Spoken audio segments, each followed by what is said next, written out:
अगर मैं आपसे कहूं कि एक पक्षी ऐसा है जो उड़ते उड़ते खाना खाता है, पानी पीता है और उड़ते उड़ते सो भी जाता है, तो क्या आप यकीन करेंगे?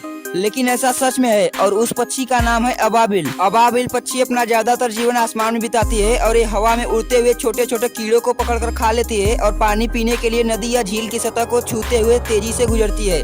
और सबसे हैरान कर देने वाली बात यह है कि वैज्ञानिकों के अनुसार ये पक्षी हवा में उड़ते समय हल्की नींद ले लेती हैं। सोचिए, हम लोग बिना बिस्तर के नहीं सो पाते हैं और ये लोग हैं कि हवा में ही सो जा रही हैं। और हाँ दोस्तों, अगर इस वीडियो से आपको कुछ नया सीखने को मिला हो तो चैनल को सब्सक्राइब करके वीडियो को लाइक करें, और अगर आप इस वीडियो पर कमेंट करेंगे तो मैं आपके चैनल को सब्सक्राइब भी करूंगा।